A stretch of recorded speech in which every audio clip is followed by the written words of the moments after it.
Vous avez un moment? Poutine? Il ne vient jamais ici. Jamais? Non. Continuez encore un peu et là on pourra vous aider. Quel est son prénom? Vera. Vera, c'est ça. Qui, moi? Non, non, cette dame. Est-ce que c'est le bon carrefour? Ouais. Vous savez où habite la mère de Poutine? La mère du président? Aucune idée.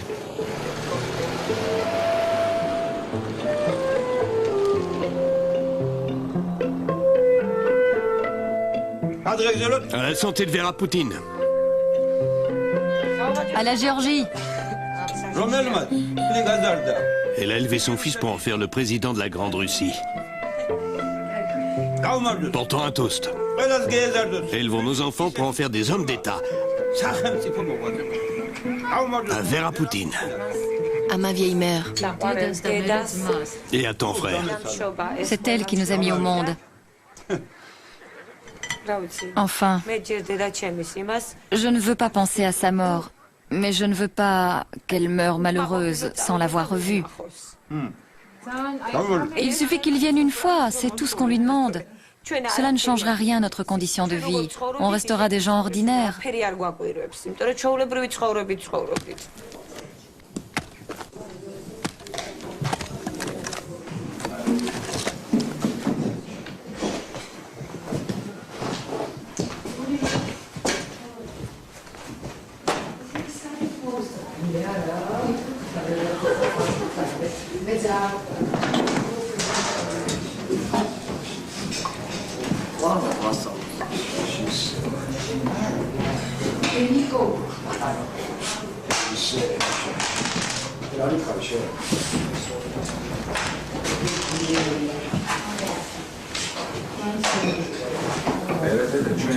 Nous savons que vous n'aimez pas en parler, mais nous allons quand même vous le demander. Comment avez-vous connu le père de Vladimir? Nous étions dans le même lycée. C'est là que je l'ai rencontré. Un soir, il y a eu une fête pour toute l'école. Des garçons étaient venus aussi. C'est comme ça qu'on s'est connus. Nous avons dansé, des danses russes. Et c'est comme ça qu'on s'est rencontrés.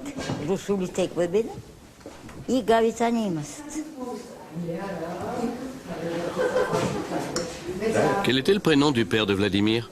Platon.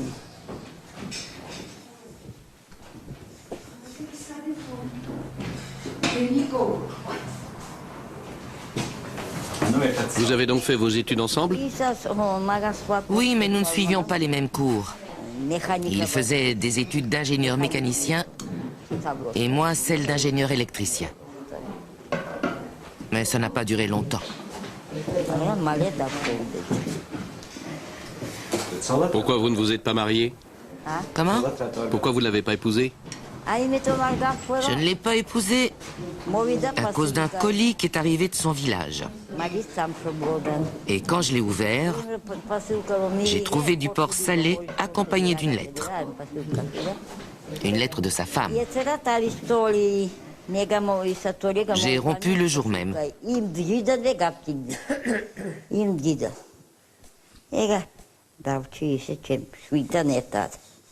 Je n'ai pas voulu qu'il soit là à l'accouchement non plus.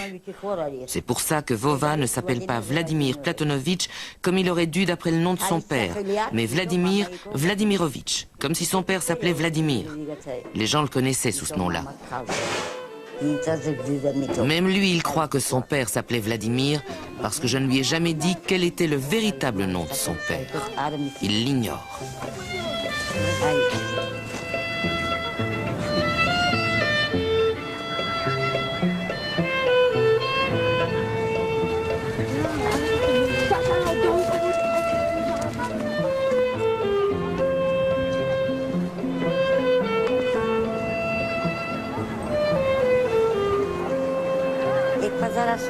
Dans le village d'où sont originaires mes parents, tout le monde s'appelle Poutine.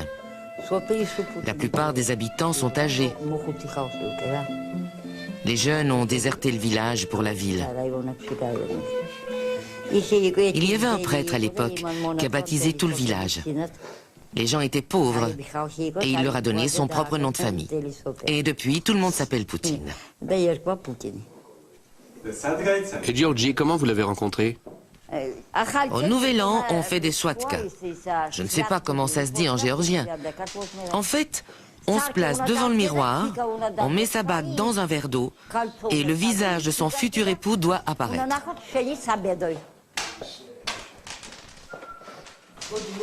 Et moi dans le verre, j'ai vu apparaître Georgie en uniforme.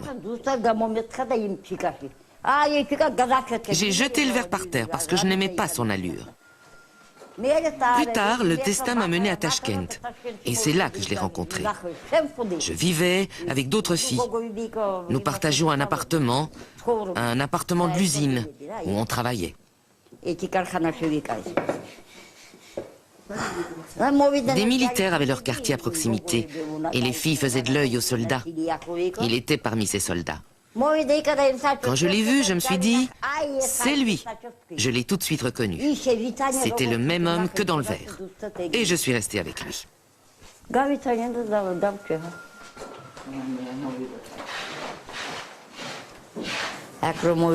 Quand je suis arrivé ici, ça n'a plus été la même chose. J'ai perdu ma liberté. J'étais interdite de soirée. Je ne pouvais plus chanter, ni danser. Vous aimiez sortir? J'étais toujours le bout en train de la fête. C'est moi qui dansais le mieux, qui chantais le mieux. Aujourd'hui encore, j'aime ça.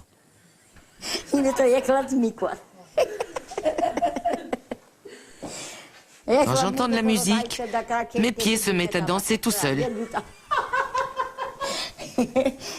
J'y peux rien. J'adore danser. Dis-leur que t'es occupé. Je sais qui c'est. Un moment, je reviens tout de suite.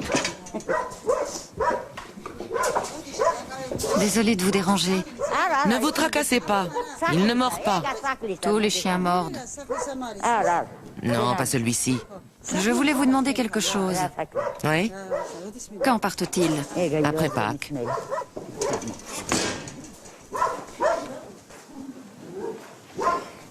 C'est pour sa fille. Vous avez filmé ça aussi? Si je raconte ça maintenant, ils vont l'enregistrer. Vous auriez dû couper la caméra pendant que je lui parlais. Ce n'était pas audible. Sa fille? Coupez. Je ne veux pas que son histoire soit enregistrée. C'est déjà fait. Vous avez enregistré notre conversation? On ne comprenait rien, vous étiez trop loin, le chien aboyait. Où est... Comment s'appelle-t-il déjà? Il se cache. N'enregistrez pas ceci, d'accord? Sa fille est infirmière. Elle tient absolument à épouser l'un d'entre vous pour pouvoir aller vivre aux Pays-Bas, parce qu'ici, elle n'arrive pas à joindre les deux bouts. Une fois mariée, elle pourrait obtenir un visa. Je lui ai répondu, pas question. C'est moi qui le filme, pas toi. Et puis, la situation n'est pas meilleure là-bas. La vie aux Pays-Bas est tout aussi moche qu'ici. L'économie est gelée, j'ai dit. Ici aussi, qu'elle m'a répondu.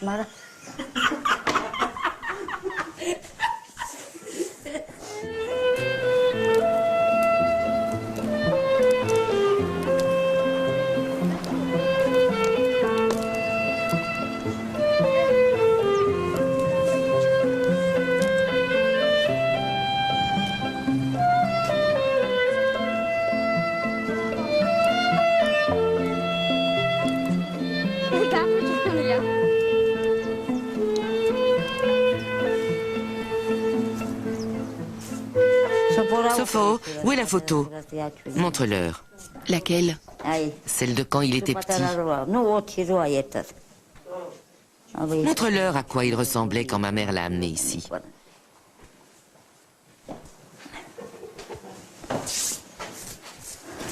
On le reconnaît bien, vous verrez.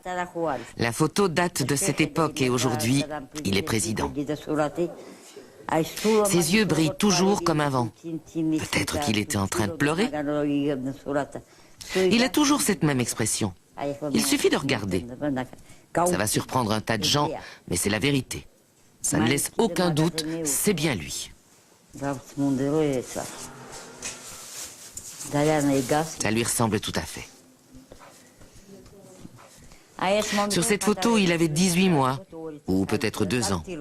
C'est incroyable. Les yeux, le regard, rien n'a changé. Regardez attentivement. C'est bien une seule et même personne. Celles du haut sont peut-être un peu différentes, mais ces deux-ci sont pareilles.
Vladimir s'est-il bien adapté ici? Au début, non. Mais une fois qu'il a appris le géorgien, ça a été mieux. Plus tard, il lui est encore arrivé de dire qu'il ne se plaisait pas vraiment. Je ne sais pas pourquoi. Peut-être parce que nous étions pauvres. Après l'école, il allait à la pêche avec ses amis et parfois il jouait à se battre. Il s'occupait comme ça.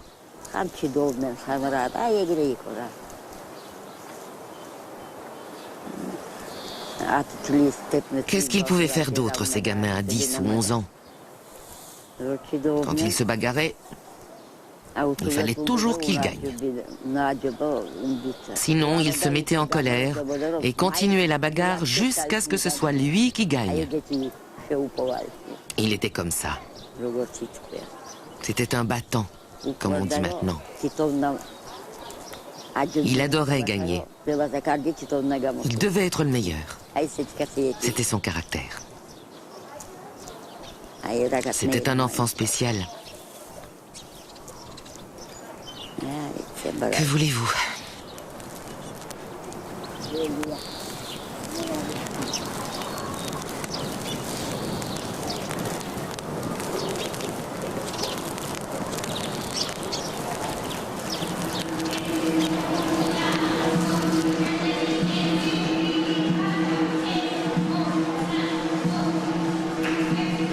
Nous l'appelions Vova.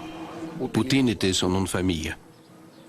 Je ne suis pas certain que ce soit une seule et même personne. Je ne peux pas le prouver. Je me souviens seulement que j'étais assis à côté d'un garçon appelé Vova. Et ça jusqu'à l'âge de 10 ans, 9 ou 10 ans.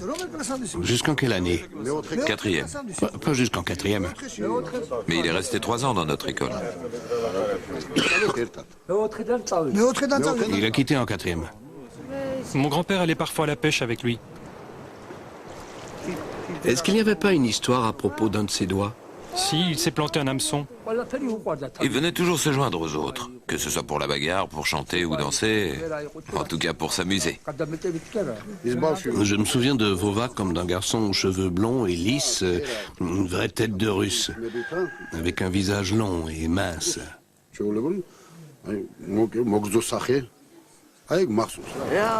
Ce que je sais de Poutine, je sais qu'il a été adopté.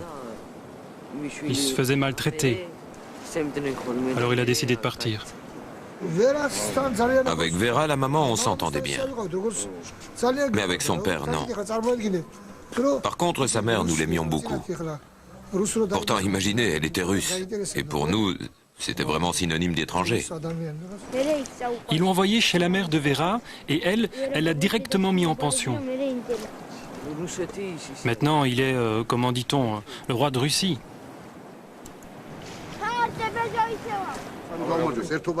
Levons notre verre à Vova. À Vladimir Poutine.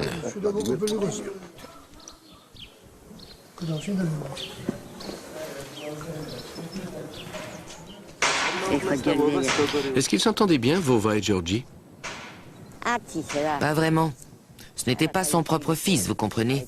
Un beau fils, ce n'est pas pareil. Ils ne se disputaient pas, mais ils ne se parlaient pas non plus. Quand j'ai dit que je voulais me rendre en Russie avec mon fils, Georgie n'a pas dit un mot.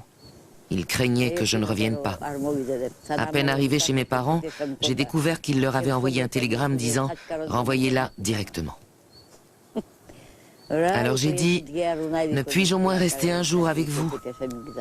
Mais comme j'avais laissé 2 filles à la maison, j'ai dû repartir tout de suite.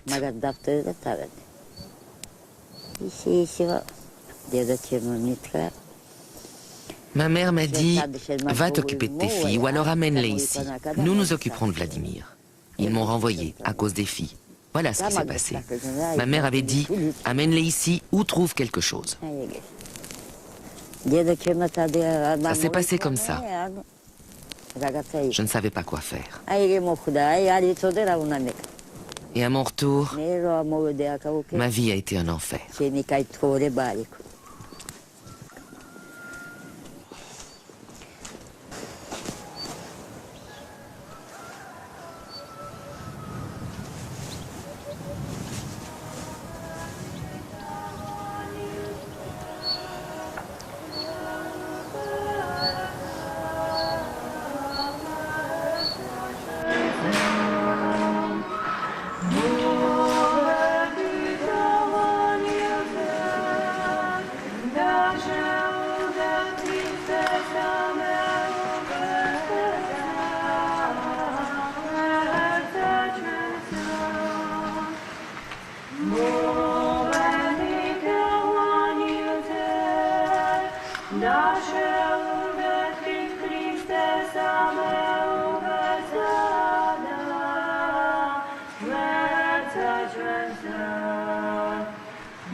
Alors, Georgie, comment ça va? Je suis venu sur ta tombe te rendre visite. Qu'est-ce qui est arrivé à tes yeux?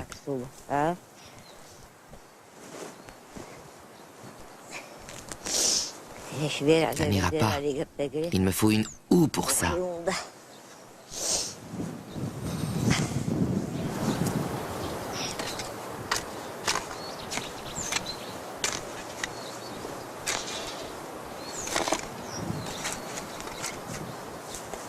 Vous rappelez-vous ce dont vous avez parlé la première fois?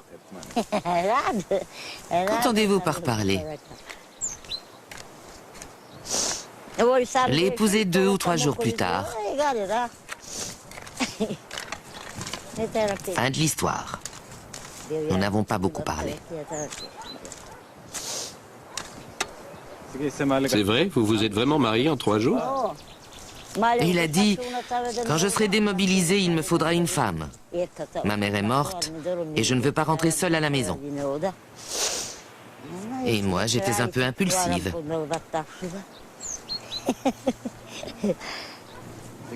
Georgie savait que vous aviez un fils?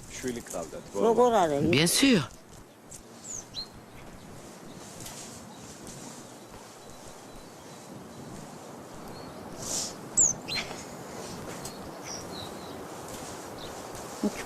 Ils discutaient pour tout, mais moi aussi. C'était ça ma vie, une suite de disputes et de misères. Mais nous sommes quand même restés ensemble. Il avait besoin de moi. C'est moi qui portais la culotte à la maison. Si nous nous disputions, lui, il ne me faisait pas la tête. Moi, oui. Quand je me dispute avec quelqu'un, je suis capable de ne plus lui adresser la parole pendant des mois. Mais lui, il ne savait pas faire ça. Voilà, notre mariage était comme ça. C'est la vie avec des hauts et des bas.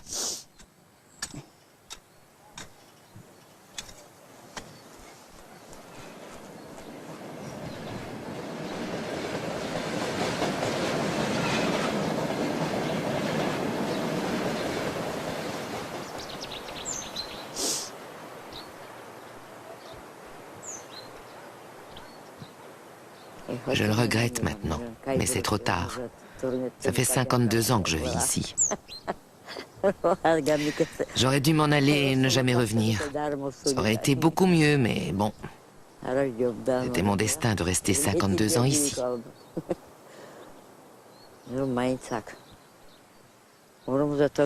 Comment j'ai pu tenir, ça je me le demande. J'ai toujours la force de continuer. Grâce à Dieu.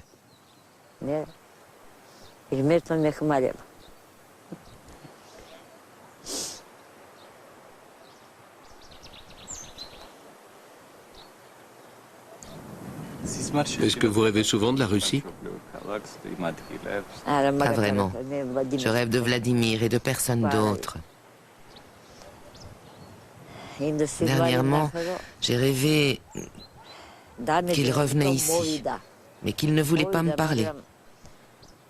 Alors je lui ai demandé « Pourquoi est-ce que tu m'en veux?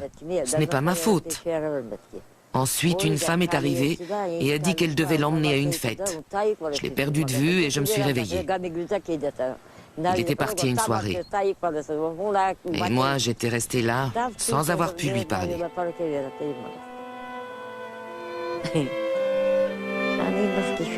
Je fais souvent ce rêve. Pas toutes les nuits, mais quand même. C'est peut-être à cause des cierges que j'allume pour lui à l'église. Pourquoi est-ce que je rêverais de lui sinon?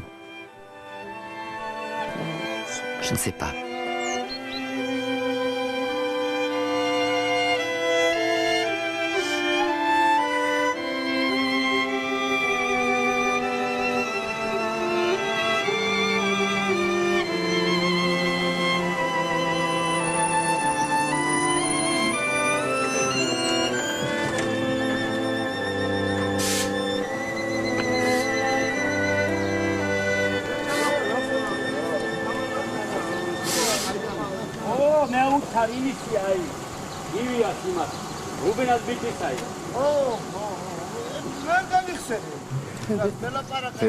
Vera, vous souvenez-vous du jour de votre arrivée ici?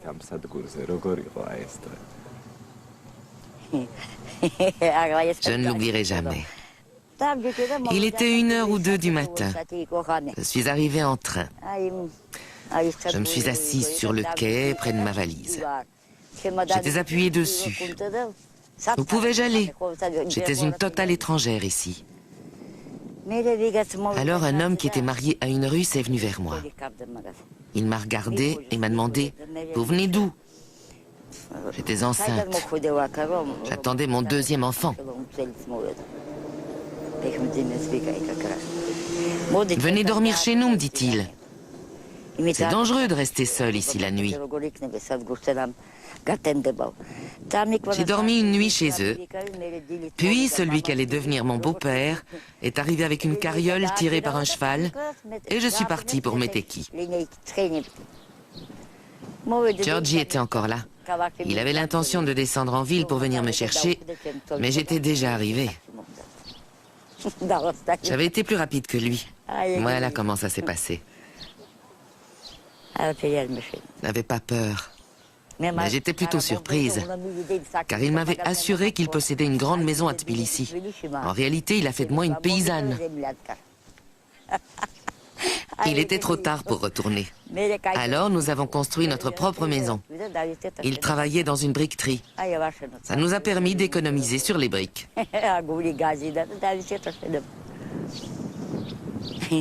C'est comme ça que notre mariage a débuté. Je n'aurais jamais dû venir, mais il m'avait persuadé qu'il avait de l'argent. Et qu'est-ce que j'ai trouvé? La maison de ses parents n'avait pas de plancher et les murs n'étaient même pas plafonnés. Incroyable. Son père et sa belle-mère étaient vraiment pauvres. Qu'est-ce que je pouvais faire? Je suis restée.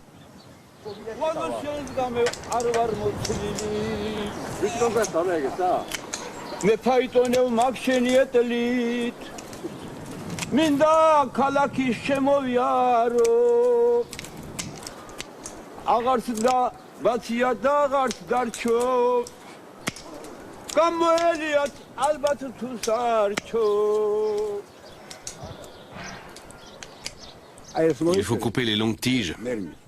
Celle-ci peut rester. Pour donner de nouvelles pousses. Celle-ci portera l'année prochaine. Regardez. Ça, c'est une branche de l'année dernière. Il faut la couper. Celle-ci aussi. Non, attends, je vais le faire.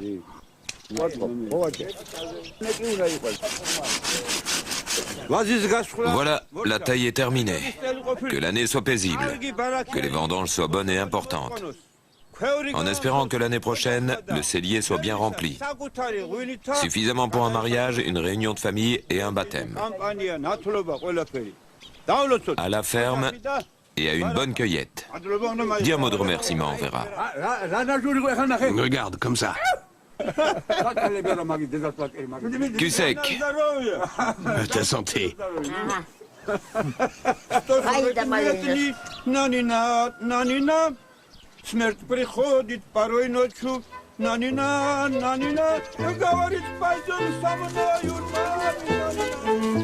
Grand-père Suren.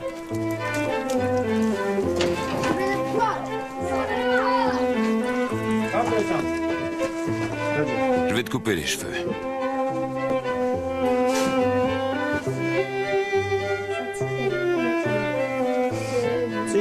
Dans le temps, il y avait deux coupes, box et Paul box. Nous laissions un peu de cheveux sur le devant et tout le reste était passé à la tondeuse. Aujourd'hui, il y a des tas de coupes différentes. Les gosses demandent la coupe Nanetti sans même savoir ce que c'est. Ça, c'est une Paul box.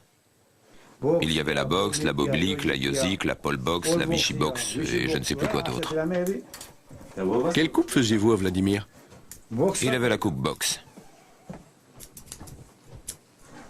C'était un timide ou plutôt un dégourdé? Dégourdi, pas timide. On voit tout de suite la différence entre le loup et l'agneau, comme on dit. Déjà à l'époque, il avait de l'aplomb et on voyait qu'il arriverait à ses fins.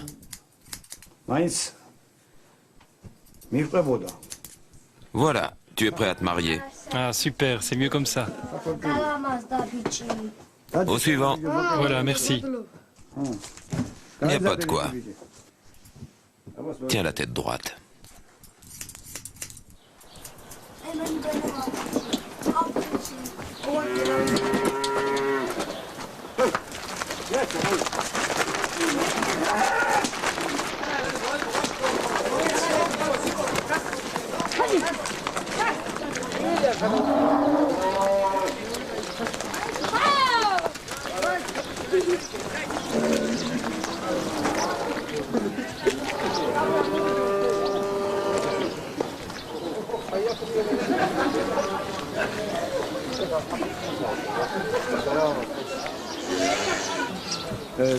Pouvez-vous me parler de Poutine? Ma belle-sœur en sait plus que moi. Racontez-nous quelque chose. Poutine vivait ici, dans cette maison. Il se tenait toujours là, accroupi. C'était très triste. Il s'asseyait sur les talons, appuyé contre le mur, le malheureux. Pourquoi dis-tu le malheureux? Plus maintenant, mais quand il était petit... À propos de Poutine? Non, je ne sais rien. Vous êtes en train de filmer? Alors je m'en vais. Vous savez bien quelque chose, vous êtes parents? Son mari est le frère de son beau-père. Non, ce n'est pas vrai. Son demi-frère alors? Béziane et Georgie sont parents. Tu es sa tante, tu es de la même famille. Il ne se souvient sûrement pas de mon nom, il était si petit. Mais tu as des souvenirs, pas vrai? De son enfance, seulement de son enfance. Son beau-père le maltraitait. Tais-toi, sinon... Il le rossait et lui bottait les fesses, non? Vera le laissait faire. Et malgré tout, il est devenu quelqu'un. Qu'il ait une longue vie, pleine de santé et de bonheur.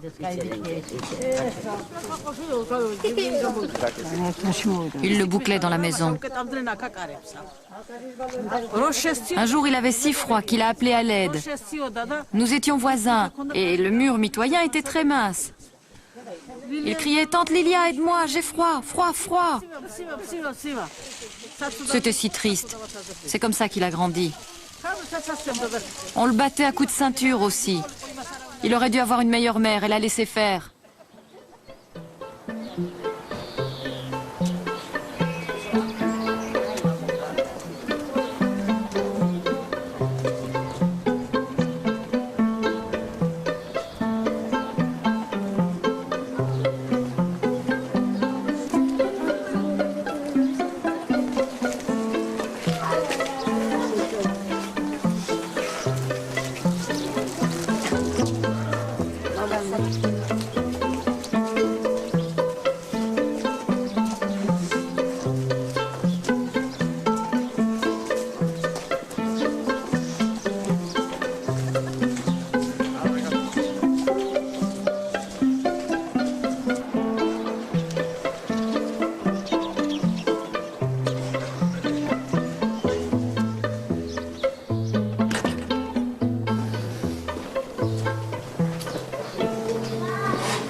Au cimetière, vous avez dit que les relations avec votre mari se sont fort détériorées après le départ de Vova.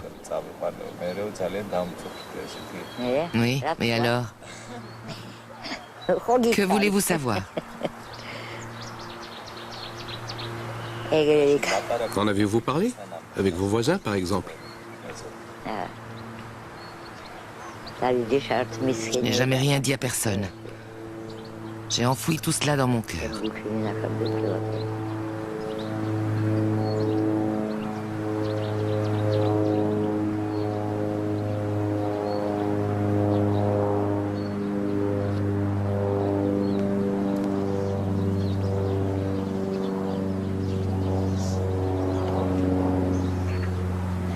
Comment vous expliquer? Mes frères ne venaient jamais ici. Mon père, lui, il n'avait pas été d'accord que je vienne vivre en Géorgie. Vous voyez, tout est entièrement de ma faute.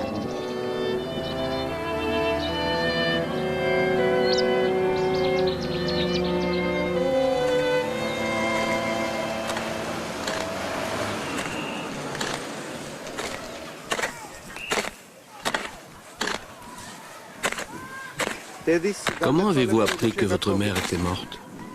J'ai reçu un télégramme. Je n'avais pas le droit de me rendre en Russie. Mais j'ai tellement crié qu'il m'a laissé partir. Elle avait été très malade et incapable de parler pendant tout un temps. Je n'ai même pas eu le droit de demander des nouvelles de Vladimir. Jusque dans la tombe, ils auront mon fils sur la conscience.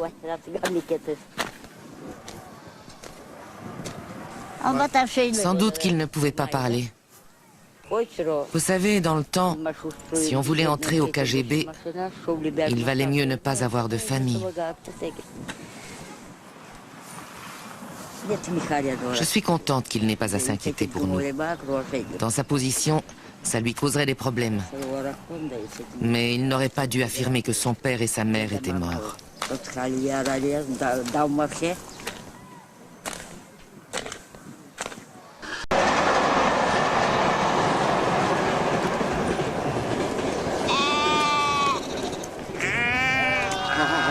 Ça va pas l'arranger. Qu'est-ce qu'il vaut? Aucune idée. Tu me fais un prix? 70. 60, ça va? Non, ça c'est vraiment trop peu.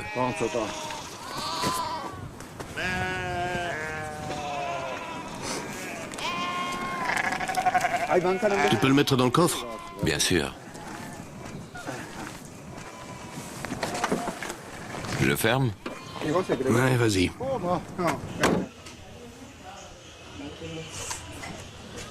Quand votre fille a reconnu Vova à la télévision, est-ce que votre mari était encore en vie? Oui, il vivait toujours. Et qu'est-ce qu'il a dit? Un jour, on a vu une photo de Vova dans le journal. C'était moi tout craché. Georgie a dit, regarde, il te ressemble comme 2 gouttes d'eau. Et ça a été tout. Rien de plus.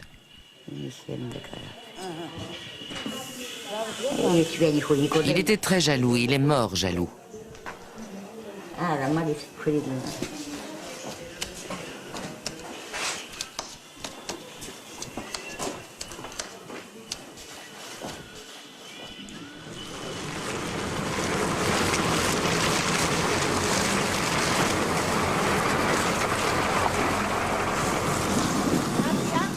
Natia, viens ici.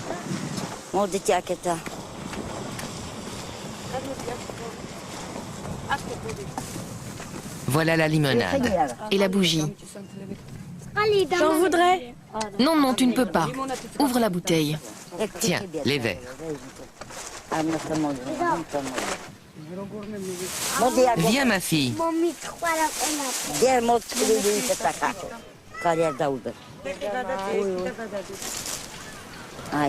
Viens, allume la bougie.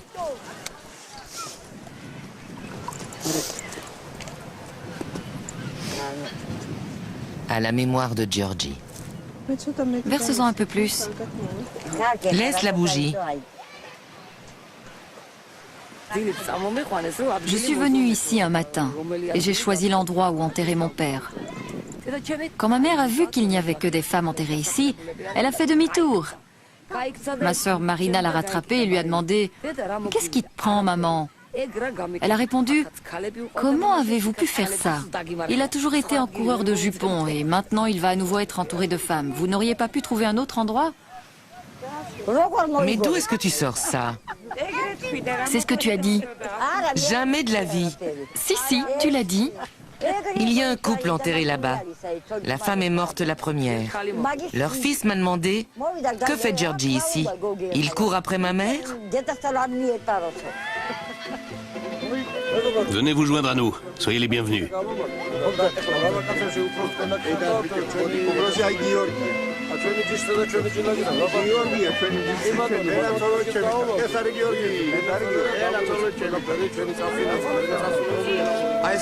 Nos traditions sont bonnes, tout comme notre peuple et notre terre.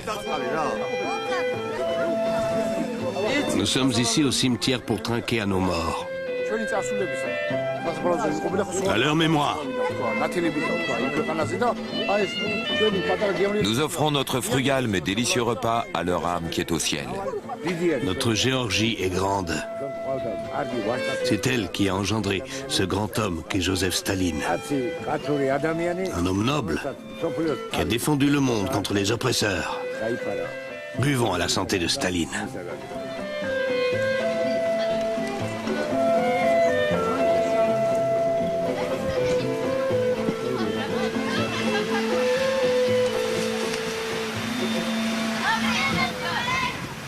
Il y a une statue de Staline à Caspi et une autre à Gori, où il est né. Ici, pas mal de rues portent le nom de Staline. D'ailleurs, la rue principale de chaque village s'appelle rue Staline. À Moscou, Vova fait les choses exactement comme Staline. Les gens disent qu'on est en présence d'un nouveau Staline. Un petit Staline. Vous en tirez de la fierté? Bien sûr, j'en suis très fier.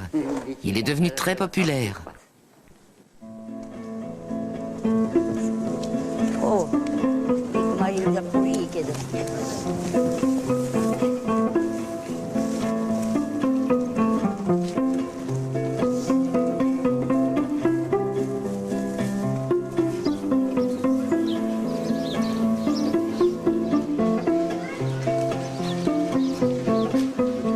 Dieu, mais je n'ai pas confiance en ce prêtre.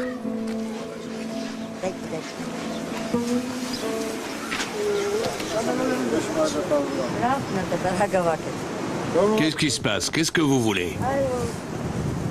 J'ai ici un mouton et j'aimerais faire le tour de l'église avec lui, comme le veut la tradition. Non, ce n'est plus autorisé. À l'époque communiste, on a démoli les églises et on a tiré sur les prêtres. Vous voulez que ça recommence? Non, bien sûr que non. C'est pour ça qu'on ne le fait plus. Rien qu'un seul tour. Je ne suis pas un prêtre barbare, quand même. Vous voulez que j'encourage les sacrifices d'animaux? Vous n'avez donc encore rien compris à la chrétienté.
Il avait moins de 2 semaines quand il a été baptisé à l'église.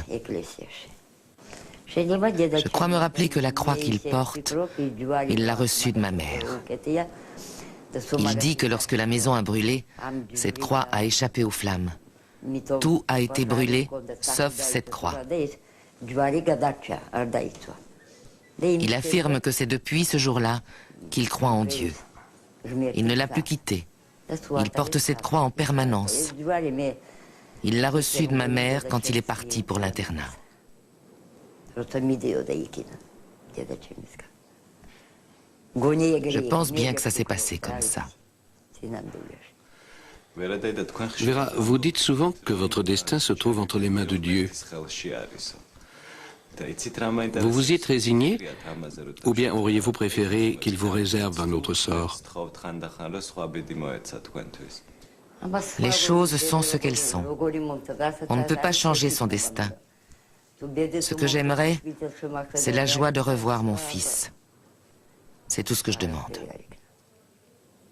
Quel autre bonheur pourrais-je souhaiter? Je suis vieille et bientôt, je serai passée de l'autre côté. La mort est déjà à ma porte. Personne ne peut échapper à son destin. Nul n'échappe à la mort.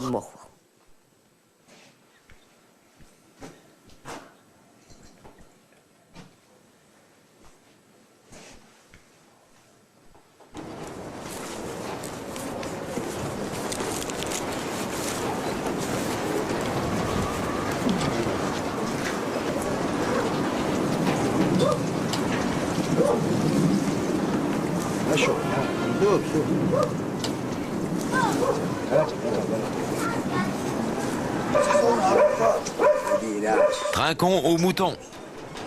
Bonne fête de Pâques.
Les amis, au chef de la famille, à Georgie, à sa mémoire et à son âme.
Je ne l'ai pas laissé à un étranger. Je l'ai confié à ma mère. Elle avait dit, laisse-le ici avec moi. Après, je ne sais pas où il est allé. Il aurait pu me prévenir. Il savait où j'habitais. Maman, je suis ici maintenant. Ne dis à personne que tu es ma mère. Ne viens jamais non plus. Je ne savais pas qu'il était arrivé si haut. Comment l'aurais-je su? Quand je l'ai appris, j'ai été émerveillée. Aurais-je dû garder ça pour moi? Que c'est mon fils?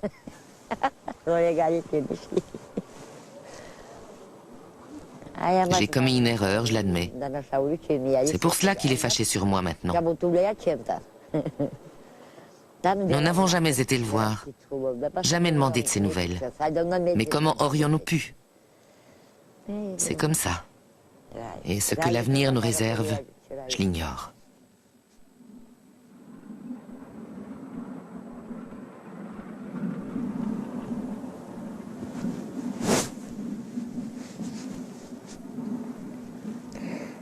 Je pleure souvent, c'est vrai. C'est une triste histoire.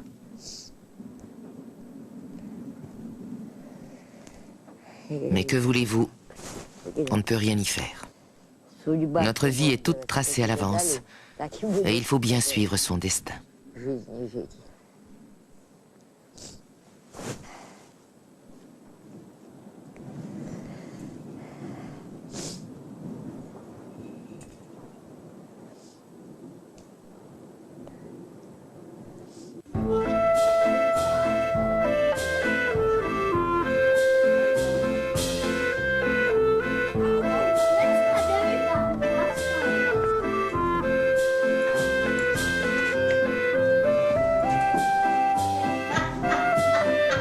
Enfile ça, c'est pas un concours de beauté.